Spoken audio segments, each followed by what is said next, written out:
Halo, assalamualaikum warahmatullahi wabarakatuh. Selamat siang ya, atau selamat sore ya buat teman-teman semuanya. Khususnya yang selalu menantikan video terbaru, updatean terbaru dari channel Solusi. Ya, buat teman-teman semuanya yang selalu mensupport atau selalu menantikan video terbaru, updatean terbaru dari channel Solusi Utang, saya ucapkan ribuan terima kasih buat Anda semuanya karena dukungan, supportan, semangat dari Anda selama ini tidak mematahkan semangat saya sama sekali untuk tetap memberikan motivasi, solusi, semangat buat Anda semuanya gitu. Mudah-mudahan channel yang sangat luar biasa ini bisa berkembang juga ya, berkat dari supportan dan dorongan semangat dari teman-teman semuanya. Oke, ini ada satu chatan. Saya rasa ya, di sini kredit pintar katanya ya, kredit pintar dengan pernyataan bahwa tim lapangan kredit pintar sedang menuju ke rumah si debetur gagal bayar gitu loh. Tapi konsep, cara, ini semuanya hampir sama, dan saya masih berkeinginan untuk membahas. Karena ini kenapa saya ngambil step-step judul itu, saya memperhatikan asalkan pertanyaan itu lebih dari 10 ya, dalam minggu ada satu cetan dari kredit pintar. Anda boleh lihat di sebelah sini, saya munculkan screenshotannya. Di sini dia bilangin, saya sensor ya namanya ya, karena kurang bagus juga kalau kita sebutin namanya ya. Di sini saya sensor itu namanya. Habis itu benar ini keluarga dari Pak, saya sensor lagi. Mohon diinfokan kepada Bapak saat ini tim lapangan kredit pintar akan dikerahkan ke alamat beliau untuk lakukan penjemputan dana yang belum dikembalikan. Mohon diinfo. Terima kasih. Habis itu dia kirimin gambar screenshot orang yang ada di dalam mobil ya. Karena ini selalu setiap saat dengan tema dan topik-topik yang sama dalam saya heranin itu. Pinjol ilegal juga mengirimin gambar yang sama. Kenapa hari ini pinjol legal sekelas kredit pintar loh? Padahal kalau untuk BI checking, biasa kredit pintar itu mengarahnya ke BTPN, itu kan sudah lumayan besar. Tapi sangat disayangkan adanya aksi-aksi dari oknum penagih ya, atau oknum debt collector yang seakan menakuti. Anda boleh lihat di sini kan, itu kan ada orang di dalam mobil seakan-akan sedang mencari di Google Map lah, Google Map sedang mencari alamat bla bla bla ini segala macam, sehingga mereka mencoba menggali mental Anda yang paling terdalam. Biasanya orang-orang yang gagal bayar pinjol, telat bayar pinjol, mereka tidak peduli mau gambar itu benar, mau gambar itu bohong ataupun gambar apa, tapi yang jelas dia mempercayai akan hal itu. Karena tingkat kepanikan ini ya, tingkat kepanikan dan kesetresan inilah sebenarnya yang mengganggu orang-orang ini gitu loh. Walaupun gambar-gambar yang muncul di layar Anda saat ini itu hampir sama, semuanya hampir sama. Dari pinjol legal menggunakan hal yang sama, banyak pinjol kok yang menggunakan hal-hal yang seperti ini ya. Tapi ini saya sangat heran, sangat disayangkan gitu loh. Karena di sini debt collectornya menyebutkan nama kredit pintar gitu loh. Sangat disayangkan banget. Dia menyebutkan kami dari aplikasi kredit pintar ya. Berarti ini mencoreng nama pinjol legal ya. Ditambah lagi dengan gambar screenshotan yang kebenaran dari gambar ini belum ada. Ini cuman konsep, suatu unsur memenuhi sebuah target dari penagihan. Jadi sudah perjalanannya gitu loh. Di awal kita coba penagihannya melakukan seperti ini. Setelah itu, kalau misalnya si debitur yang telat bayar ini enggak juga takut, atau misalnya enggak juga bayar tagihan, kita lakukan konsep seperti ini ya. Enggak juga, kita lakukan yang seperti ini. Sepertinya itu yang sedang diupayakan dengan orang-orang yang menyebutkan kredit pintar ini ya. Saya nggak tahu ya kredit pintar bekerja sama dengan penagih hutang yang mana, saya juga nggak tahu. Tapi disayangkan banget ini. Lagi terima kasih, sampaikan juga ada diskon bayar pokoknya saja tambah biaya admin, tagihannya sudah bisa dibantu lunas di kredit pintar. Dia menekankan di tugas pokok mereka mengirimkan, kayak saya ini lagi bikin video di dalam sebuah mobil, ada orang yang moto dari belakang gitu loh, kayak sebuah gambar yang sedang direncanakan konsepnya gitu loh, biar ini bisa menakut-nakuti si debitur yang telat bayar, yang gagal bayar, yang pokoknya semuanya gitu loh, sehingga orang-orang menyatakan wah benar ini akan datang, ini akan datang nih.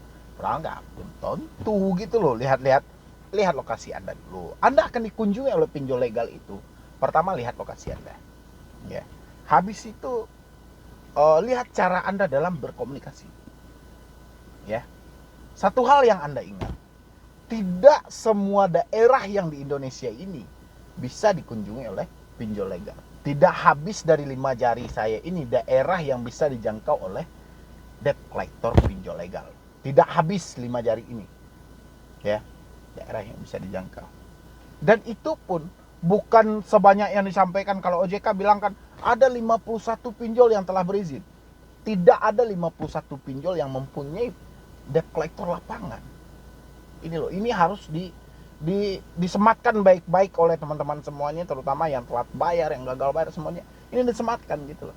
Jangan Anda itu berasumsi sendiri, ya, mengeluarkan kayak mana ya, mengeluarkan suatu pemikiran yang Anda sendiri itu ragu dengan hal itu sebenarnya, ya. Jadi ini Anda harus ingat ini nih, karena Anda ini saat ini berada dalam sebuah tekanan, tapi tekanan dari batin Anda sendiri, ya. Kalau tekanan dari debt collector, ya konsepnya cuma seperti ini, ya. Kalau tekanan dari debt collector, Anda boleh lihat itu di layar Anda, konsepnya cuma seperti ini. Mereka akan mencoba melakukan upaya-upaya kayak mana dia bisa menagih kepada Anda dengan lancar dan mudah, ya. Tapi ini saya sangat disayangkan karena ada sebuah foto yang foto itu tidak dijamin sebuah keasliannya, ya. Saya menganalisa seperti ini. Kalau misalnya ada debt collector yang datang mengunjungi debiturnya, ini mohon maaf ya, bukan saya merendahkan seseorang, tidak, tapi dengan konsep dia menggunakan operasional pribadi misalnya gitu, kendaraan, sebut saja mobil. Taruh sekarang rumah si debiturnya, misalnya kantor si pinjolnya di Jakarta, rumah si debiturnya ada di Bogor lah, misalnya kita sebut seperti itu. Dari Jakarta ke Bogor, dia membutuhkan bensin berapa? Itu yang paling dulu. Habis itu dia pergi berapa orang? Ya. Dan sekarang objek yang mau dia jemput ini berapa jumlahnya? Ya. Ini kita timbang dengan logika aja. Jadi debt collector terkadang melontarkan suatu ancaman itu tidak masuk dalam logika. Ya.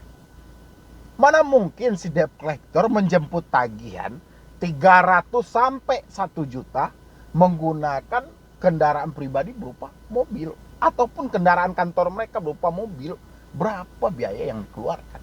Itu kita logikanya secara bodoh, ya. Dan itu nalar kok, nyambung kok, ya. Saya belum menemukan ada satu debt collector misalnya, ya, dengan jumlah tagihan sekian tapi dia datang menggunakan mobil. Ya, lain hal kalau objek yang mau mereka jemput misalnya motor, mobil, itu beda hal lagi.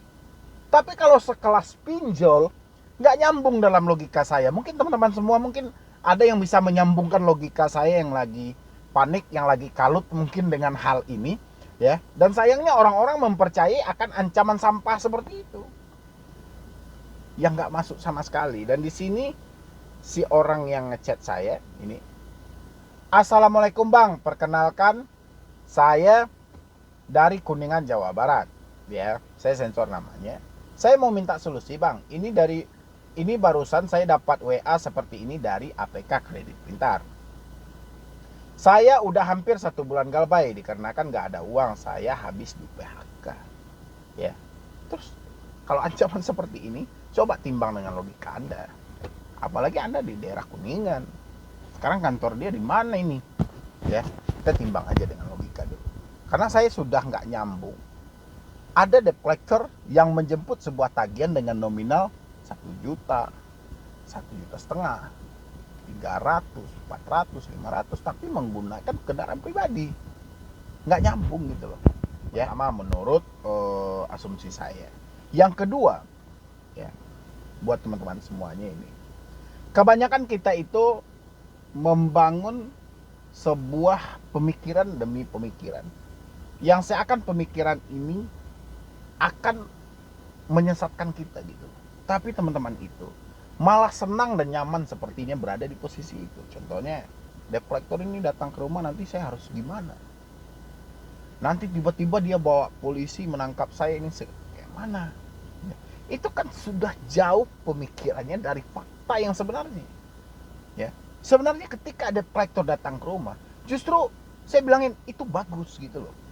Kenapa itu bagus? Karena kita bisa mengatasi diri kita untuk kita tidak terjebak dalam dunia tipu menipu. Ya, contoh saat ini contoh aja ya. Karena banyak yang sudah terjadi. Anda dikirimin sebuah rekening, misalnya rekening atau virtual account lah kita sebut kayak gitu. Nanti Anda coba mentransfer uang dengan membayar tagihan Anda.